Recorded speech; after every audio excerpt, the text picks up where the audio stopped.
ইউক্রেনের যুদ্ধক্ষেত্র থেকে এমন একটা খবর আসছে যেটা শুনলে আপনার চোখ কপালে উঠে যাবে। রাশিয়ার প্রেসিডেন্ট ভ্লাদিমির পুতিন যে বিশাল সামরিক শক্তি নিয়ে গর্ব করেন, সেই সেনাবাহিনীর ভেতরে এখন একটা অদ্ভুত জিনিস ঘটছে। সৈন্যরা লড়াই করতে চাইছেন না, তারা অস্ত্র ফেলে দিচ্ছে, তারা আত্মসমর্পণ করছে। আর এই আত্মসমর্পণের সংখ্যা এতটাই বেশি যে সামরিক বিশ্লেষকরা পর্যন্ত অবাক হয়ে যাচ্ছেন। ঘটনাটা একটু ভালো করে বোঝা দরকার। যুদ্ধ জেতার জন্য সবচেয়ে আগে কী দরকার? সৈন্য। সেই সৈন্য যদি লড়াই করতে না চায়, তাহলে যত অস্ত্র থাকুক, যত ট্যাঙ্ক থাকুক, যত মিসাইল থাকুক, কোনো লাভ নেই। আর ঠিক এই জায়গাতেই পুতিনের সমস্যা শুরু হয়েছে। তিনি ভেবেছিলেন টাকা দিলেই সব হবে, মোটা অঙ্কের বেতন দিলে সৈন্যরা খুশি মনে যুদ্ধ করবে। কিন্তু বাস্তবে কি হচ্ছে? সেই টাকার লোভও এখন আর কাজ করছে না। 2024 সালের শেষে ইউক্রেনের যুদ্ধবন্দী সমন্বয় যুদ্ধটা একটা তথ্য প্রকাশ করেছে, যেটা সবার নজর এড়িয়ে গেছে। সেই তথ্য অনুযায়ী পুতিনের সৈন্যরা রেকর্ড সংখ্যায় আত্মসমর্পণ করছে।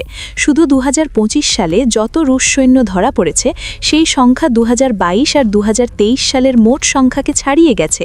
এখন পর্যন্ত 10,000-এর বেশি রুশ সৈন্য ইউক্রেনের হাতে বন্দী, আর এই সংখ্যা প্রতিদিন বাড়ছে। প্রতি সপ্তাহে গড়ে 60 থেকে 90 জন রুশ সৈন্য আত্মসমর্পণ করছে। 2024 সালের আগস্ট মাসে এই সংখ্যা সপ্তাহে 350 জন পর্যন্ত পৌঁছে গিয়েছিল। ভাবতে পারেন, একটা সপ্তাহে 350 সৈন্য যুদ্ধ ছেড়ে দিচ্ছে। 2023 সালের জুন মাস থেকে একটানা রুশ সৈন্যরা ইউক্রেনীয় সৈন্যদের চেয়ে বেশি হারে বন্দী হচ্ছে। এটা খুবই অস্বাভাবিক। সাধারণত আক্রমণকারী দেশের সৈন্যরা বেশি বন্দী ধরে, নিজেরা কম ধরা পারে। কিন্তু রাশিয়ার ক্ষেত্রে উল্টো হচ্ছে। এই জায়গায় একটা রহস্য আছে। রুশ সৈন্যরা কিভাবে এত সহজে আত্মসমর্পণ করছে? ইউক্রেন একটা অসাধারণ কৌশল বের করেছে। তারা একটা প্রকল্প চালু করেছে, যার নাম আই ওয়ান্ট টু লিভ, মানে আমি বাঁচতে চাই। এই প্রকল্পের একটা ওয়েবসাইট আছে, সেখানে চ্যাটবট আছে, টেলিগ্রাম চ্যানেল আছে, যোগাযোগের পেজ আছে। একজন রুশ সৈন্য যদি যুদ্ধ থেকে বেরিয়ে আসতে চায়, তাকে শুধু একটা মেসেজ পাঠাতে হবে, ব্যাস। বাকি সব ইউক্রেন দেখে নেবে। ইউক্রেন এই সৈন্যদেরকে কি প্রতিশ্রুতি দিচ্ছে? জেনেভা কনভেনশন অনুযায়ী যুদ্ধবন্দীদের সাথে যে আচরণ করা উচিত, সে আচরণ করা হবে। মানসম্মত থাকার জায়গা দেওয়া হবে, দিনে 3 বেলা খাবার দেওয়া হবে, চিকিৎসার সেবা দেওয়া হবে, পরিবারের সাথে যোগাযোগ করতে দেওয়া হবে।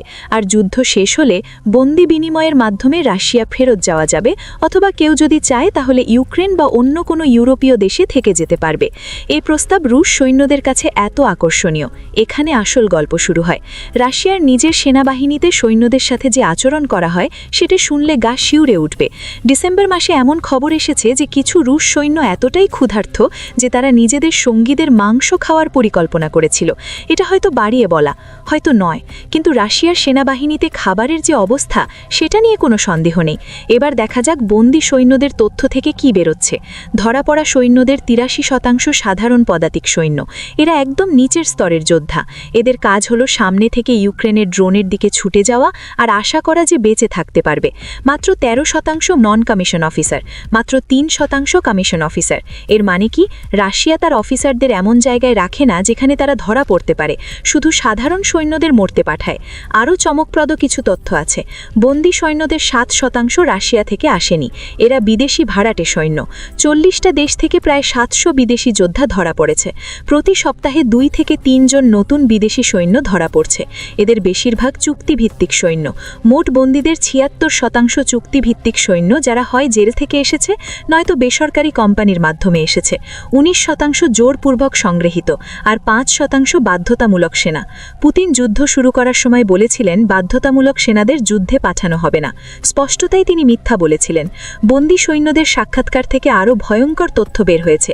প্রায় 1/4 সৈন্য বলছে যে তাদের জোর করে বা মিথ্যা বলে সেনাবাহিনীতে ভর্তি করা হয়েছে। এদের অনেকে জানতই না যে তাদের ইউক্রেন পাঠানো হবে। এদের বলা হয়েছিল প্রশিক্ষণে যেতে হবে অথবা অন্য কোথাও পাঠানো হবে। সত্যটা জানতে পেরেছে যুদ্ধক্ষেত্রে পৌঁছানোর পর। বন্দীদের 40%-এর অপরাধমূলক রেকর্ড আছে।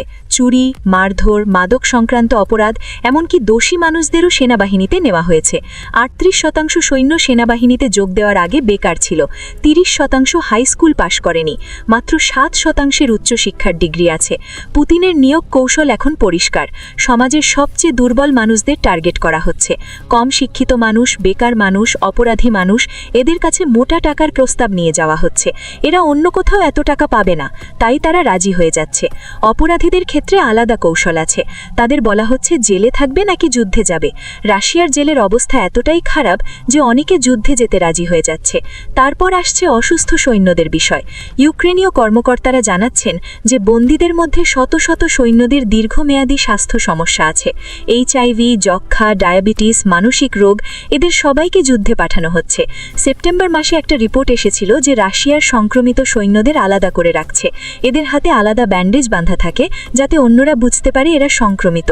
তারপর এদের সবার আগে আক্রমণে পাঠানো হয়। মানে এদের জীবনের কোনো দাম নেই, শুধু গোলার খোরাক হিসেবে ব্যবহার করা হচ্ছে। রাশিয়া সৈন্যদের কি প্রতিশ্রুতি দিয়ে আনছে? বিবিসির রিপোর্ট অনুযায়ী 2025 সালের জানুয়ারিতে নিয়োগকালীন অগ্রিম টাকা আগের চেয়ে 450% বেশি দেওয়া হচ্ছে। বেতন রাশিয়ার গড় আয়ের চেয়ে 600% বেশি দেওয়া হচ্ছে। পুতিন নিজে বলেছেন যে এই সৈন্যরাই দেশের সত্যিকারের এলিট।